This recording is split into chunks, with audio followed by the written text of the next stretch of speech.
Bien, el día de hoy voy a compartir humildad en contra ¿de qué? De la ansiedad. Eso es lo que quiero compartirte. Quiero leerte, voy a leer la porción según viene aquí. No es la que vamos a seguir. Si tú tienes ahí en tu Biblia la Reina Valera o la nueva Biblia latinoamericana, esa es la que vamos a seguir. Pero quiero leerla en esta versión y me van siguiendo, ¿sale? Esta es Primera de Pedro 5, del 6 al 11. Primera de Pedro 5, del 6 al 11. Y dice, humíllense pues bajo la poderosa... ¿Me acompañan a leer todos? ¿Podemos leer todos? Porque me vi como muy solo y volteando aquí, les estoy dando la espalda. Vamos a leer todos, ¿sale? Humíllense pues bajo la poderosa mano de Dios para que Él los exalte a su debido tiempo. Depositen en Él toda ansiedad porque Él cuida de ustedes. Practiquen el dominio propio y manténganse alerta. Su enemigo, el diablo, ronda como león rugiente buscando a quien devorar. Siguiente. Resístanlo, manteniéndose firmes en la fe, sabiendo que sus hermanos en todo el mundo están soportando la misma clase de sufrimientos. Y después que ustedes hayan sufrido un poco de tiempo, Dios mismo, el Dios de toda gracia, que los llamó a su gloria eterna en Cristo, los restaurará y los hará fuertes, firmes y estables. Amén. Vamos a decirlo todos juntos. A Él sea la gloria, el poder por los siglos de los siglos. Amén. ¿Le podrías dar un aplauso fuerte a Jesús? Porque Él merece la gloria, la honra y el poder por los siglos de los siglos. Todo esto lo hago para que despertemos. Creo que tenemos un poco de frío. Yo no sé por qué me tiemblan aquí las piernas, ha de ser de frío. No lo sé por qué. Pero bueno, humildad contra la ansiedad. Yo me vi tentado a poner un tema un poquito más largo y le quería poner el secreto más conocido, pero menos practicado. ¿Por qué te quiero decir más o menos? Porque es un secreto. Vaya, si cualquier persona que pueda leer su Biblia puede ver ahí que buscar la presencia de Dios, podemos orar, podemos estar en Él y lo puede entender, pero son secretos que solamente se le revelan a sus hijos. Son secretos que solamente los que somos nacidos de nuevo realmente podemos tener ese honor, ese privilegio de poder ir y estar en la presencia de Dios y descansar y refugiarnos. Bien, mira, te quiero dar el contexto acerca de esto. Creo que muchos conocen esa escritura. Te quiero dar rápidamente, apunté aquí algo rápido, no te lo quiero contar, lo voy a ir leyendo para irte diciendo cómo es el contexto, la historia pues de estos hermanos a los cuales el apóstol Simón Pedro les escribió. Ellos estaban en las provincias romanas de Asia Menor, que están en Turquía, y Pedro la escribió desde la cárcel, probablemente desde Roma. Pablo habla que él escribe desde Babilonia, pero Babilonia probablemente era Roma, ¿verdad? Tenía sus porqués decir en eso, ¿verdad? Esta carta es una nutrida enseñanza de amor, dulzura, bondad, humildad, de amor y de sufrimiento que estaba experimentando el apóstol y que sabía que los hermanos, que los cristianos también iban a estar pasando durante esas fechas. Esta epístola fue escrita aproximadamente entre el año 64 y 69 después de Cristo. ¿Qué pasó en el año 64? Tal vez algunos que saben de historia, sabemos que Nerón, se cuenta en la historia que Nerón sufrió un ataque de locura y empezó a incendiar Roma. ¿Qué es lo que pasó? Pues que los romanos se sacaron de onda porque todos sus templos, todos sus dioses, todo pues se vino abajo de un momento a otro. Y la gente estaba muy enojada y enfurecida porque creían que era Nerón quien lo había hecho. Y Nerón, ya no tan loco, dijo, ay caray, necesito buscar un chivo expiatorio, ¿no? ¿Y quién fue? Pues a los cristianos. ¿Por qué escogió a los cristianos y les echó la culpa? Porque los cristianos no adoraban a esos ídolos, los cristianos no se hincaban ante el César, porque los cristianos tenían otra manera de adorar al Dios vivo. Entonces, hasta ese entonces no había tanta persecución a la iglesia en Roma y del Imperio Romano, sino a partir de ese momento se empezó a ser muy hostil, se empezó a perseguir a la iglesia, sí se empezó a matar gente, sí se empezó a hacer barbaridades a través de que Nerón dijo eso. Entonces toda la sociedad y todos los gobiernos, recuerda que Roma era un imperio que iba en muchos países, y todos los cristianos dispersados o que estaban congregándose en otras ciudades o poblados estaban siendo perseguidos. Entonces era un momento de persecución, era un momento de estrés, era un momento de ansiedad que ellos estaban viviendo. No podían tener paz. Ahora el apóstol les hace ver a través de esta epístola que su destino no es terrenal. A fin de cuentas su destino es eternal. ¿Te acuerdas? La palabra dice, si tú pues habéis resucitado con Cristo, busca las cosas de arriba, no las de la tierra. Eso es lo que el apóstol les estaba inyectando a ellos. La iglesia, fíjate, en ese entonces estaba siendo llamada como todos nosotros a vivir para Jesús y a servir a Jesús.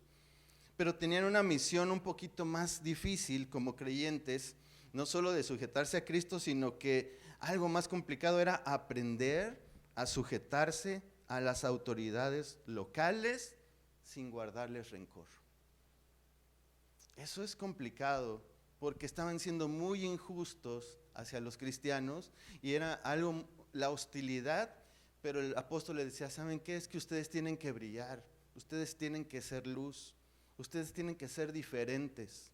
Ahorita te voy a leer seguramente conoces muchas escrituras de Primera de Pedro, ahorita te voy a leer como un resumen rápido para que entremos al tema. Al no rebelarse contra esa autoridad terrenal, ellos aprenderían a vivir como Jesús. Jesús, ¿dónde pertenecía? ¿Aquí a la tierra o al cielo?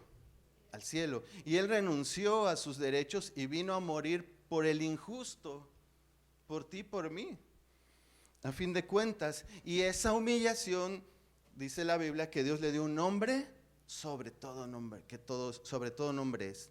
Y era la manera que nosotros, los hermanos de aquella época, tenían que renunciar a ellos, tenían que renunciar a ese dolor y decir, es cierto, vamos a honrar a Dios, vamos a honrar a las personas aquí en este mundo, ¿verdad? Nuestras autoridades. Y al final, como Jesús, iban a ser recompensados al restablecer Dios su reino.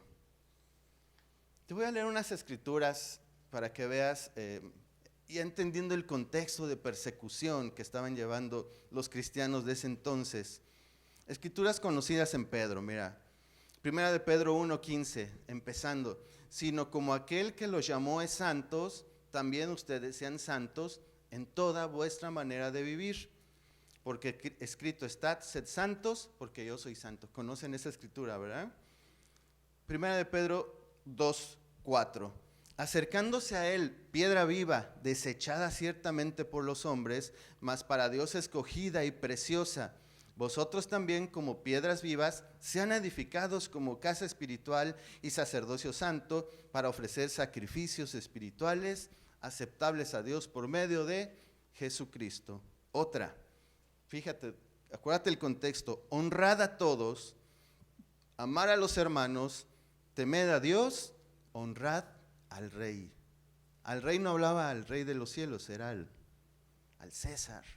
Fíjate lo que estaba enseñando Pablo, la humildad que tenía que haber. Otra, por causa del Señor, someteos a toda institución humana, ya sea al rey como superior o a los gobernadores. El cristiano tenía que brillar, tenía que ser la diferencia. Pero ustedes son linaje escogido, real sacerdocio, nación santa, pueblo adquirido para posesión de Dios, a fin de que anuncien las virtudes de aquel que los llamó de las tinieblas a su luz admirables. Ustedes en otro tiempo no eran pueblo, pero ahora son el pueblo de Dios. No habían recibido misericordia, pero ahora han recibido misericordia. A pesar del sufrimiento que estaba viviendo la iglesia, ellos estaban declarando que estaban viviendo en misericordia. Estoy leyendo muchas porciones de Primera de Pedro 2. Me voy a brincar a Pedro 4. Pero el fin de todas las cosas se acerca, pues ustedes prudentes y de espíritu sobrio para la oración, sobre todo sean fervientes en su amor los unos por los otros, pues el amor cubre multitud de pecados. Esas escrituras las conocemos y seguramente los que tenemos un poquito más de tiempo ya en el Evangelio las hemos oído una y otra vez. Pero a veces no entendemos el contexto en el que estaban siendo escritas. Que estaba viendo cristianos muriendo, que estaba viendo cristianos perseguidos, que estaba viendo mucho sufrimiento en el mundo del cristianismo. Amigos, familia, hermanos, como lo estábamos viviendo el día de hoy. Una más. Amados, no se sorprendan, fíjate, no se sorprendan del fuego de la prueba que en medio de ustedes ha venido. A ver, di conmigo, no te sorprendas. No me sorprendo. No nos debemos sorprender de la prueba que en medio de nosotros ha venido para probarlos, como si alguna cosa extraña les estuviera aconteciendo. Antes bien, en la medida en que comparten los padecimientos de Cristo, regocíjense para que también en la revelación de su gloria se regocijen con gran alegría. Amén. El cristiano es el único loco que se goza en medio de la tribulación. El cristiano es el único loco que se goza en medio de la angustia. Porque sabemos que esa prueba, como lo estamos leyendo, va a durar un poco de tiempo y después Dios se va a glorificar en nuestras vidas. Vamos a entrar a la escritura. Ahora sí vamos a leer 1 de Pedro 6. Si tienen su Biblia Reina Valera, estaría muy bien verla. Si tienen ahí en su aplicación, pueden ver la Reina Valera o la Nueva Biblia de Latinoamérica. Yo lo voy leyendo como sea y voy a empezar a estructurar. 1 de Pedro 5, versículo 6. Humíllense pues bajo la mano poderosa de Dios. Voy a empezar. Esa palabra pues significa por lo tanto, debido a, y nos conecta a lo que estaba hablando Pedro anteriormente en 1 de Pedro del 1 al 5. El 5 decía, Dios resiste a los soberbios, pero da gracia ¿a quién? A los humildes. Bajo esa palabra y bajo esas promesas dice, Dios resiste a los soberbios, pero da gracias a los humildes. Entonces, por lo tanto, debido a eso, humíllense. Humíllense, pero no ante el hombre, sino que dice ahí, bajo la mano poderosa de Dios. Ahora, ¿qué es humillarse? Creo que la mayoría conocemos que es gente humilde, que es gente que no es orgullosa, que escucha, pero humillarse significa que rebajarse, bajarse de rango, reducirse a unas circunstancias más bajas, estar clasificado por debajo de otros. Y sí, dice la Biblia, humíllate, pero no ante cualquiera. ¿Ante quién? Y dice, bajo la mano poderosa de Dios, no a la par, no arriba, sino ¿dónde? Abajo de la mano poderosa de Dios. Ahora, esa palabra de la mano poderosa de Dios era símbolo del poder en el Antiguo Testamento. En el Antiguo Testamento los creyentes sabían que cuando oían hablar de la mano de Dios, era cuando Dios obraba en los hombres. Y siempre obraba su propósito. Dios no improvisa. Dios tiene un plan perfecto. Dios tiene el control. Dios es soberano. Cuando la mano de Dios obra en nosotros, es que algo bueno va a pasar. Los lectores de Pedro no deberían resistir esa mano poderosa de Dios, aún les hiciera pasar por angustias, aún les hiciera pasar por problemas, aún les hiciera pasar por pruebas físicas incluso. Eso es, humíllense pues bajo la mano poderosa de Dios. Dios omnisciente, omnipresente, está obrando en nosotros. Humillarse entonces para ellos era depender y confiar en la soberanía de Dios para sus vidas. La soberanía de Dios. Descartando la confianza ¿en quién? en sí mismos y confiando que Dios era el que tenía el control. Si estaba permitiendo que fuesen perseguidos, era por algo. Si estaban permitiendo que sufrieran, era por algo. Humíllense pues, regreso, humíllense pues bajo la poderosa mano de Dios para que Él, que dice, los exalte a su debido tiempo. Y el apóstol da un aliento en estas palabras donde dice, mira, humíllate ante la presencia de Dios, ante lo que Dios está haciendo, ante lo que Dios está obrando, y Él te va a exaltar, te va a levantar, te va a dar la victoria a su tiempo, a su estilo, a su modo, cuando Él vea que tú ya te sancochaste, ya te cocinaste, ya estás maduro. Eso es lo que el apóstol Pablo estaba diciendo. Y claro que daba esperanza. Él te va a exaltar, Él te va a levantar, Él te va a dar la victoria, pero a su debido tiempo. No al tiempo que tú quieres, no al tiempo al que ustedes están empezando. O no quieras no sufrirlo. Al tiempo de Dios, Él lo va a hacer.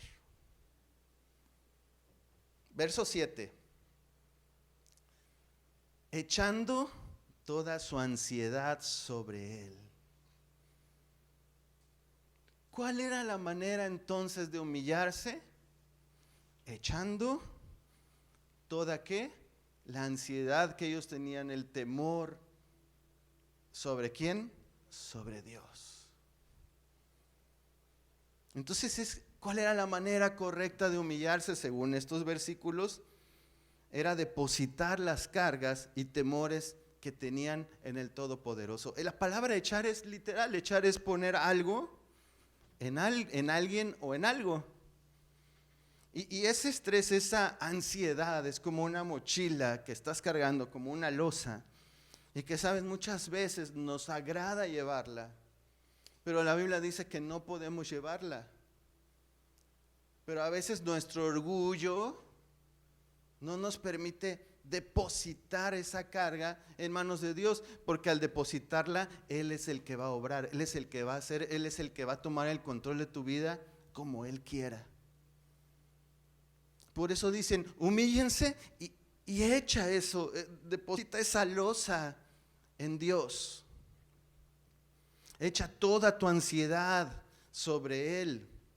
Fíjate, la palabra ansiedad me gustó mucho en el griego. ¿Qué significa? Te lo voy a decir. Ansiedad es una parte separada del todo, o sea, es todo, pero es una parte que anda ya divagando. Es preocupación también, y esta me encantó, es dividir y fracturar el ser de una persona en muchas partes. Haz de cuenta que tienes un rompecabezas. Entonces llega algo, una fuerza desconocida, un hijo de 5 o 10 años, y era un rompecabezas de esos que tienen 1000, no sé si alguien hace 2 años hicimos en familia, era un rompecabezas que era de 1000 piezas. Nos tardamos un mes, ¿verdad? Como un mes, pero entre muchos llegaban visitas y nos ayudaban, era increíble. Imagínate ese trabajo, entonces llega alguien y te lo rompe. Y no tiene ni pies ni cabeza.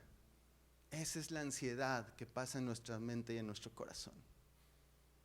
Se pone turbio, nos dispersamos, nos destruimos y nos hacemos muchos pedacitos y no nos podemos concentrar. Esta definición de ansiedad, o todas estas que les contaban, nos hablan de un alma, bajándolo pues, es un alma que no puede estar concentrada en algo, simplemente que no tiene paz.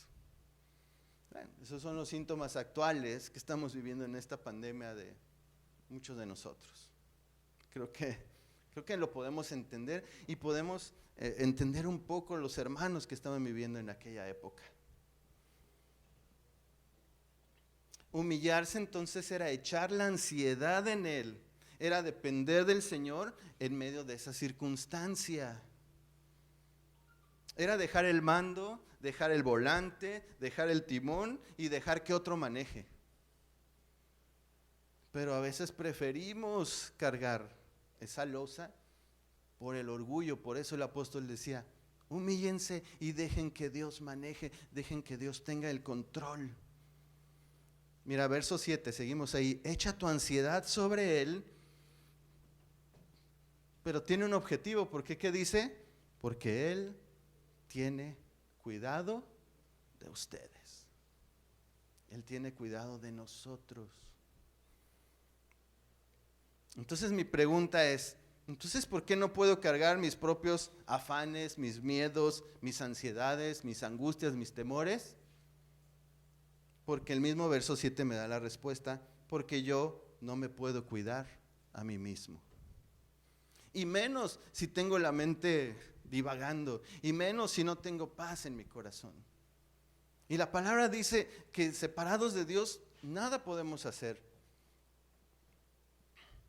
Y si estando bien, no en tribulación, nos separamos de Cristo y no podemos ni siquiera cuidarnos y hacer algo bien, hablamos de las cosas eternas obviamente, mucho más difícil cuando estamos en angustia, en ansiedad, en prueba, en tribulación, mucho más difícil va a poder ser tú y yo, llevar nuestra vida.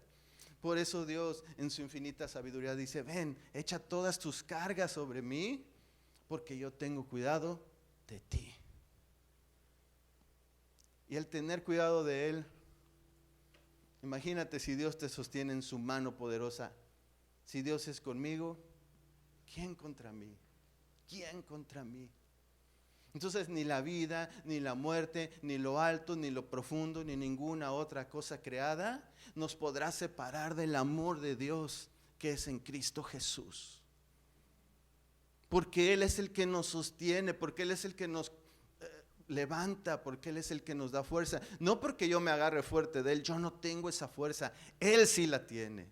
Y Él puede llevar mis angustias, y puede llevar mis enfermedades, y puede llevar todo lo que me hace a mí estar pesado y cansado. Esta mañana Dios tiene esperanza para nosotros.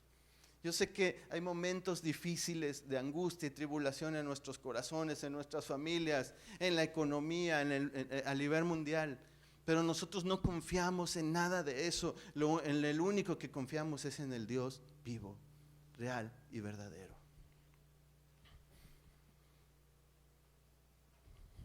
Entonces, ¿cómo me humillo? Dice, humíllense pues bajo la mano poderosa de Dios. ¿Cómo me humillo? Echando mi ansiedad, porque necesito ser humilde para reconocer que estoy cargando problemas, que no puedo cuidarme de mí mismo, y necesito ser humilde y decirle, Señor, llévatelas por favor. Porque no hay nadie mejor que nos pueda cuidar que Él. Porque sabes que hay cosas que nos sobrepasan. Hay cosas que no podemos ya resistir humanamente, hay cosas que nos sobrepasan, pero a Dios, a nuestro Dios, nada lo sobrepasa.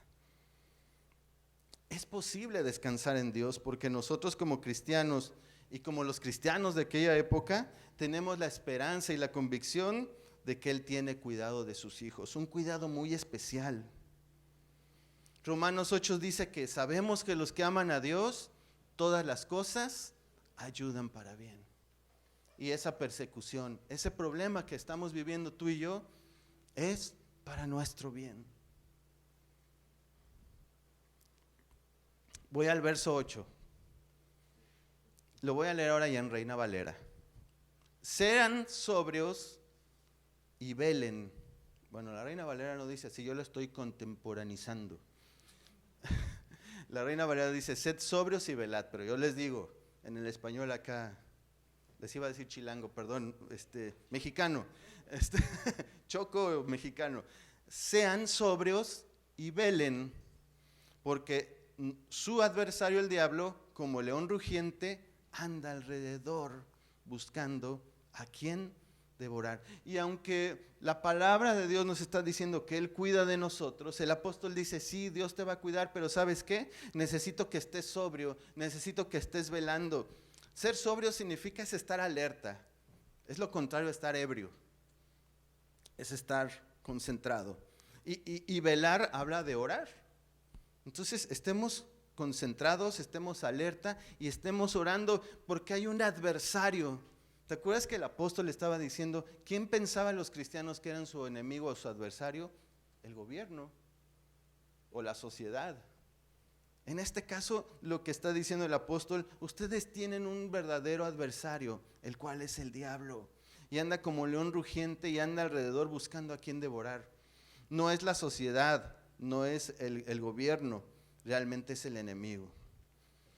Y vaya, porque Satanás estaba buscando, en ese caso de tribulación, angustia, debilitar al creyente con tentación, persecución y desánimo. Y créeme que eso es lo que está pasando en nuestras vidas. El enemigo está viendo las circunstancias difíciles que hay en nuestros corazones y nos está enfriando. Nos está metiendo el miedo de más. Porque dices, bueno, sí es bueno no venir a la iglesia si tuve un contacto con alguien, si me siento mal, si estoy mormado. Así debe de ser, por amor no solo a ti, sino a los otros. Pero a veces va más allá, ya no oras. Ya no quieres conectarte a tu grupo de conexión, ya no quieres venir, te estás enfriando y ¿sabes qué? Separado de Dios, nada vas a poder hacer. Y va a venir la angustia, y va a venir el temor, y ¿sabes qué? Te va a llegar y te va a barrer. Necesitamos estar juntos, necesitamos estar unidos en un mismo espíritu, un mismo bautizo, una misma fe, para que soportándonos los unos a los otros podamos sobrellevar las cargas. Eso es lo importante, buscar a Dios, buscar a los hermanos.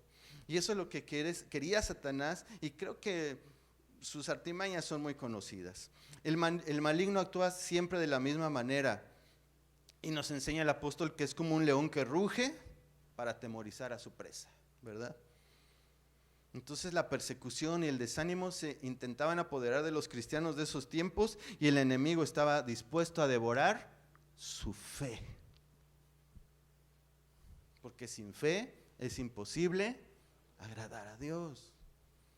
Y si tu fe es debilitada, tú ya no vas a poder buscarlo en oración, no vas a poder adorarle, no vas a poder venir, si tu fe es debilitada, el enemigo te tiene con las espaldas abajo.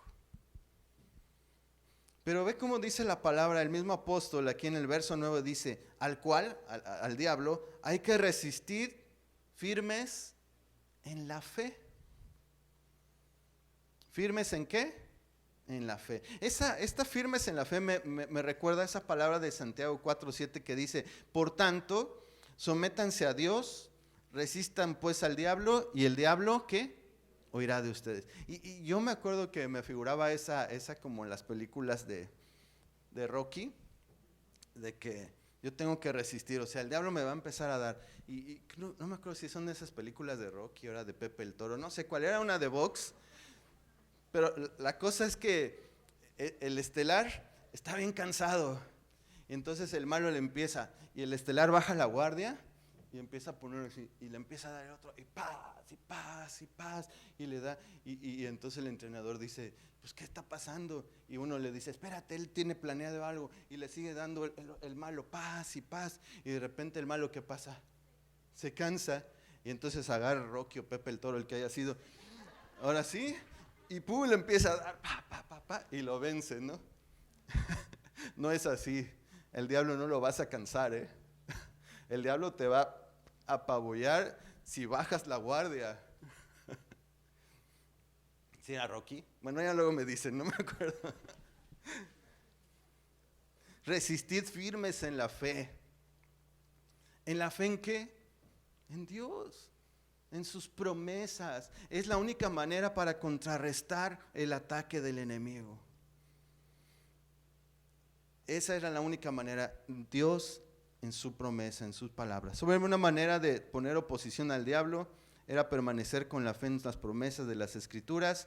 El apóstol les había expuesto y explicado anteriormente esas promesas durante la epístola, cosa que ya les leí algunas, ¿verdad?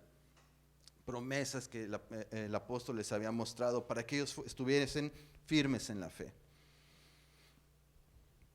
Seguimos en el 9, el cual resistir firmes en la fe, sabiendo, esto es algo muy hermoso, sabiendo que los mismos padecimientos se van cumpliendo, ¿qué dice? En nuestros hermanos en todo el mundo. Y el apóstol también daba esperanza aquí y aliento. la gente cobraba aliento porque saben que esos mismos padecimientos los estaban pasando los otros hermanos en todo el mundo. Esas persecuciones, esas tribulaciones las estaban pasando y sabían que Dios los iba a sostener a todos por igual. Tú y yo debemos estar seguros que Dios nos va a sostener. Si ves que alguien está pasando mal y oras por él y Dios lo saca avante y el día de mañana tú estás con ese problema, cree que es el mismo Dios, cree que es la misma circunstancia. Para Dios es chiquita.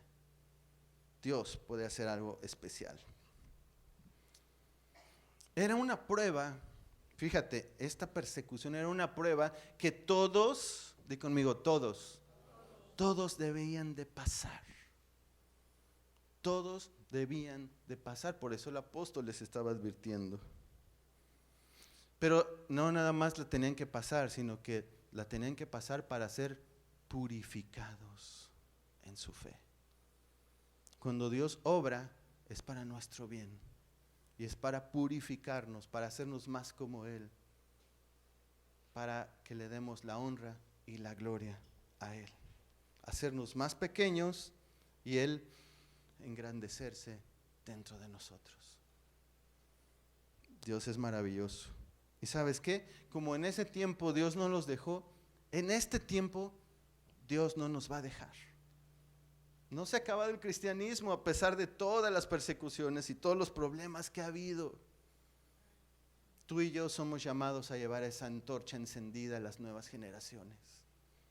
Y sabes, tal vez las nuevas generaciones van a vivir cosas peores que esta pandemia y cosas peores económicamente. No lo sabemos, pero tenemos que orar y tenemos que ser cristianos firmes para crear nuevos cristianos firmes que puedan llevar esa antorcha encendida del evangelio a todas las naciones. No podemos apagarnos, tenemos que confiar en Dios como los hermanos de ese entonces lo hicieron.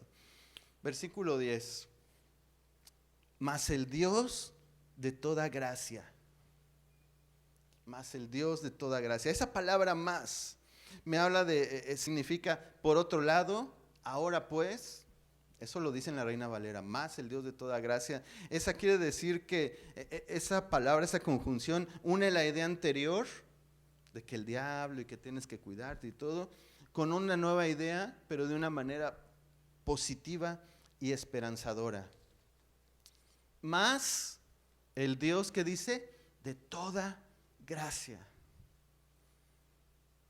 Qué hermosa palabra y frase. El Dios de toda gracia. ¿Sabes que todo lo que tienes es por gracia de Dios? Puedes verte lo que tienes. Date una barrida. Yo sé que no están tan guapos como yo, pero dense una barrida y todo lo que tienes Dios te lo dio.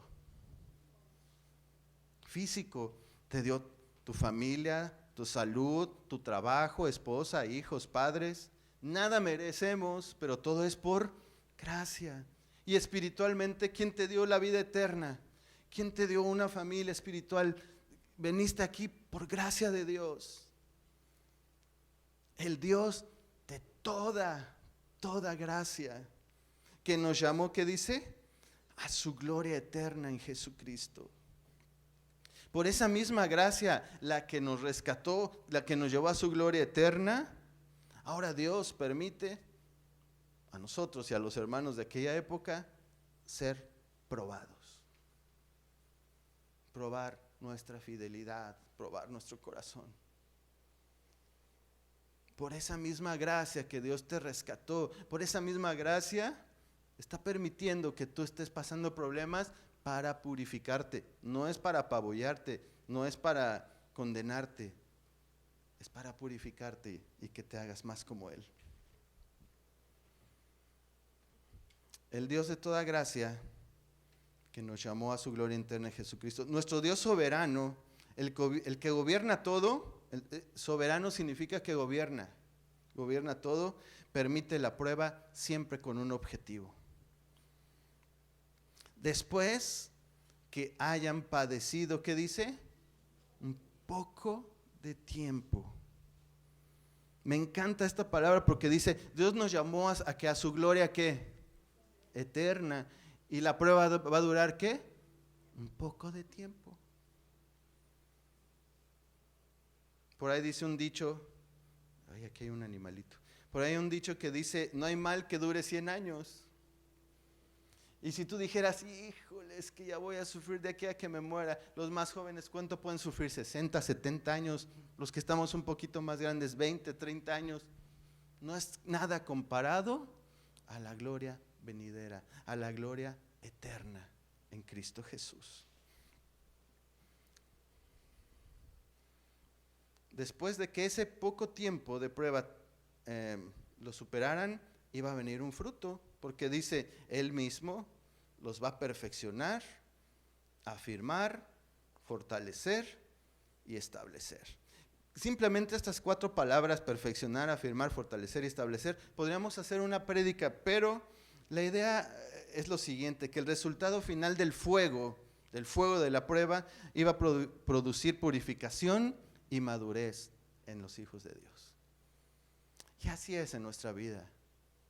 Esas pruebas que estás pasando, esa prueba que está pasando tu familia, esa prueba que está pasando el pastor, esa prueba que estamos pasando como iglesia, esa prueba que estamos pasando como la iglesia prepandémica, pandémica y pospandémica, es para que seamos mejores, para que seamos purificados y para que seamos más maduros.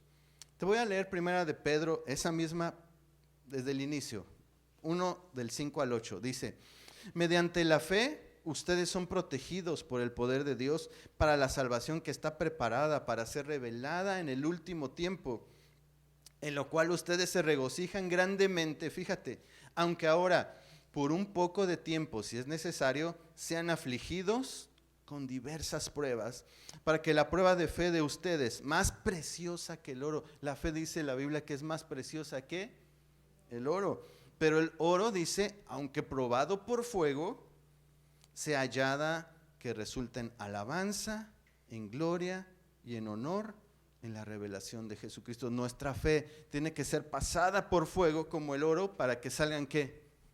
Las impurezas. Y después vamos a dar gloria, honor a Jesucristo.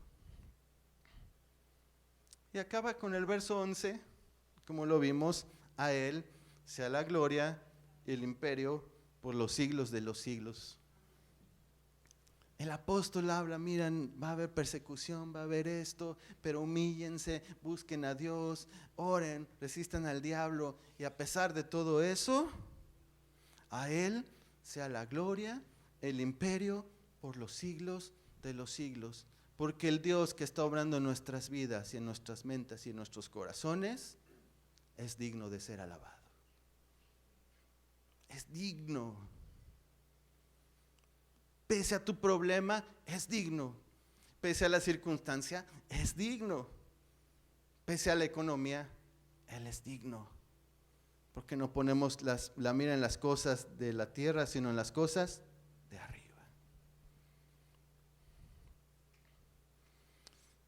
Aún en medio de los sufrimientos, estos hermanos aprendieron ciertamente que Dios es digno de alabarle. Wow. Yo sé que muchos de ustedes han sido probados, o estamos siendo probados. Y espero que el resultado sea a fin de cuentas, que nosotros alabemos a Dios. No porque ya nos sacó del problema, aún en medio del problema, tienes que entender que Dios es Dios y que Él es digno de toda alabanza y adoración. Vamos ya a terminar. ¿Estamos aprendiendo algo, familia?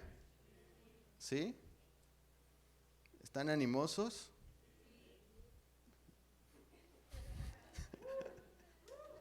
Dale el aplauso a Dios, pues. Créeme, unos saben, te estoy hablando de todo corazón. Estoy hablando de verdad de todo corazón. Y esta palabra me ha seguido años. Y mientras más la leo, más la encuentro y más disfruto y más me levanta. Que sé que tengo que humillarme delante de la presencia de Dios para dejar todas mis cargas y que Él tome el control en mi vida. Y yo sé que eso es lo que quieren esta mañana para nosotros. El cristiano, todos los cristianos de todas las épocas siempre se han sido perseguidos, han tenido persecución. Si tú lees la historia del cristianismo, así es. Y hasta el día de hoy, yo creo que tenemos en la escuela, en el trabajo, algún tipo de persecución. Ansiedad nos habla de un alma que no puede estar concentrada en algo, que no tiene paz. Pero la palabra nos muestra un efecto que incluso es más peligroso que apartarse de Dios. Esa ansiedad. Marcos 4 nos dice, 4, 18 y 19. Estos son los que fueron sembrados entre espinos, los que oyen la palabra, pero los afanes de este siglo y el engaño de las riquezas y las codicias de otras cosas entran y ahogan la palabra y se hace infructuosa. El afán y la ansiedad ahoga todas las palabras y las promesas que Dios te ha dado. Wow, eso es más peligroso aún. Debemos tener cuidado. Miren, el llamado de Dios en este día es confiar en Él. Quiero leerte una frase de John Piper. John Piper dice, lo opuesto a la confianza es el miedo o la ansiedad. ¿No es sorprendente entonces que Dios no solamente nos invite a tener confianza en Cristo y su reino, sino también nos ayuda a liberarnos del miedo y de la ansiedad? Acuérdate de esta palabra que vimos, Dios resiste a los soberbios, pero da gracia ¿a quién?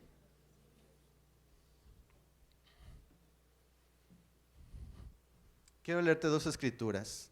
Hebreos 4:16, acerquémonos con confianza al trono de la gracia para que recibamos misericordia y hallemos gracia para la ayuda oportuna. Mateo 11:28, vengan a mí los que están trabajados y cargados y yo los haré descansar. Llevad mi yugo sobre ustedes y aprendan de mí que soy manso y humilde de corazón y haréis ¿qué? Descanso para nuestras almas. Tenemos que correr a Jesús. Tenemos que correr a Jesús para que Él cargue nuestra ansiedad y la depositemos en Él. Y sabes, no es orando, porque a veces podemos orar y orar y orar y seguir, oramos repetitivamente porque tenemos ansiedad y no alcanzamos a descargarnos. O reprendiendo, este espíritu de ansiedad lo reprendo. No, es humillándote y entregándole todas tus cargas a Dios. ¿Y sabes qué? La intimidad es la clave. Me voy a pedir aquí que si puede pasar a tocar, solamente tocar tu guitarra aquí, que porfa. La intimidad es la clave. No solamente las palabras, sino la intimidad. Y te voy a leer unas escrituras, que es como tal vez debemos arriesgarnos a orar.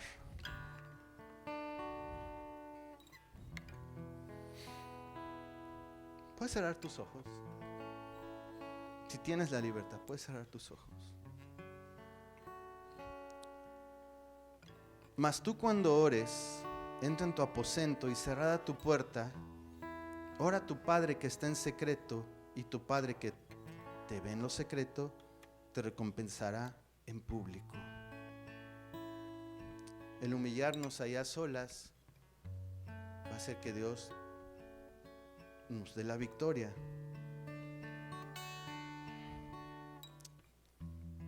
Fíjate que oró Jesús. Yendo un poco adelante, se postró sobre su rostro orando y diciendo, Padre mío, si es posible, pase de mí esta copa, pero no sea como yo quiero, sino como tú. Depositó su carga en él y se sometió a la voluntad de Dios. No corrió ni reprendió, se sujetó. Ve lo que dice el salmista en Salmo 139. Examíname, oh Dios, y conoce mi corazón. Pruébame y conoce mis pensamientos y ve si hay en mí camino de perversidad y guíame en el camino eterno. Aquí David no le dio la vuelta a Dios. Dijo: examíname y transfórmame. No quiero ser igual.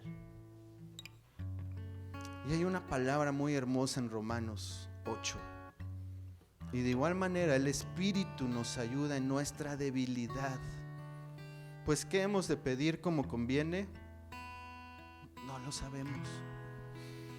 Pero el Espíritu mismo intercede por nosotros con gemidos indecibles. Mas el que escudriña los corazones sabe cuál es la intención del Espíritu, porque conforme a la voluntad de Dios intercede por los santos. Hablar de humillarse no se trata solo de permanecer físicamente de rodillas, lo cual es correcto. Más bien es una actitud, principalmente en nuestro corazón. Y eso se traduce en ser dependientes de Él, vaciar todo nuestro ego y decirle: Dios mío, haz lo que quieras. Haz lo que quieras hacer de mí. Porque la palabra de Dios en Salmo 136 dice: el Señor es excelso y atiende al humilde, mas mira de lejos al altivo. Y hoy en esta mañana, Señor, venimos delante de tu presencia, desnudos en nuestra alma y nuestro corazón, reconociendo que no podemos llevar nuestras cargas. Sí, Señor, han sido casi 2 años de encierro, 2 años de agobio, 2 años en el que el enemigo ha querido devorar mi fe. Y he batallado en venirme a congregar, y he batallado en orar, y he batallado en ir a mi trabajo y echarle todas las ganas. He batallado en ser luz para la gente que ha estado triste y desvalida. Y me he encerrado en mí mismo, Señor. Pero hoy en esta mañana vengo humildemente a reconocer que ya no puedo más. Vengo humildemente a entregarte, a echar toda la carga que tengo dentro de mí y decirte: Señor, transforma mi corazón, hazme humilde, hazme como Jesús, que es manso, humilde de corazón, para poder encontrar esa paz, ese descanso para nuestras almas. Dios mío, como aquellas personas de hace casi 2000 años que vivieron esta persecución, esta angustia de muerte, Señor, y tú las levantaste y tú las sostuviste con esa diestra poderosa. Te pido que en esta mañana me sostengas a mí. No me voy a hacer a un lado, Dios. Si tú quieres que pase este fuego de la prueba, adelante. Solo puedo orar como Jesús dijo: Padre mío, si es posible, pasa de mí esta copa, pero que no sea como yo quiero, sino sea como es tu voluntad. Porque sé que esta prueba no me va a derrotar. Me va a doler, tal vez sí, pero sé que esta prueba me va a purificar. Porque el Dios de toda gracia, que me llamó a su gloria eterna, me va a perfeccionar, me va a afirmar, me va a fortalecer, me va a establecer, me va a purificar y me va a hacer un mejor cristiano. En medio de la enfermedad, te pido ayuda. En medio de la economía desquebrajada, te pido ayuda. En medio del desempleo, te pido ayuda. en medio de la pandemia, como tu iglesia, que estamos viviendo esta situación, te pedimos ayuda. Porque ya no queremos depender de nuestras propias fuerzas. Ya no queremos autogobernarnos. Lo que queremos hacer es que tú tomes el control, que tú tomes el timón y tú tienes el poder en nuestra mente, en nuestra vida, en nuestro corazón.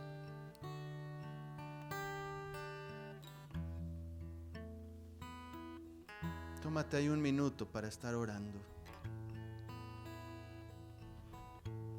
Entrégale toda esa carga. ¿Sabes qué? Este es el lugar donde tú y yo tenemos acceso, el privilegio. Venimos al trono de la gracia. Al trono de la gracia para recibir misericordia y gracia para la ayuda oportuna. Solamente nosotros, sus hijos, tenemos ese privilegio. Pero ven y deposita tus cargas sobre Él. No solo presentes tus problemas como un listado, se los leas y te vayas. No. Estamos hablando de esa intimidad, donde tú poco a poco y yo vamos a conocer a Dios y nos vamos va a ganarnos nuestra confianza y vamos a depositar humildemente todas nuestras cargas, toda nuestro dolor, toda nuestra agonía. Ven y glorifícate, Señor. Glorifícate sobre nuestras vidas, por favor. Un minuto más, un minuto más. Un minuto, un segundo en la presencia de Dios puede ser la diferencia. Y puede ser que tú seas transformado. Lo que Dios quiere que en esta mañana nos vayamos un poco más ligeros, un poco más confiados. Porque tal vez la prueba, la circunstancia, la dureza va a continuar. Pero el mayor milagro que Dios puede hacer es transformar tu corazón y que confíes plenamente que esa prueba que va a durar un poco de tiempo, solo un poco de tiempo, Dios va a hacer algo especial.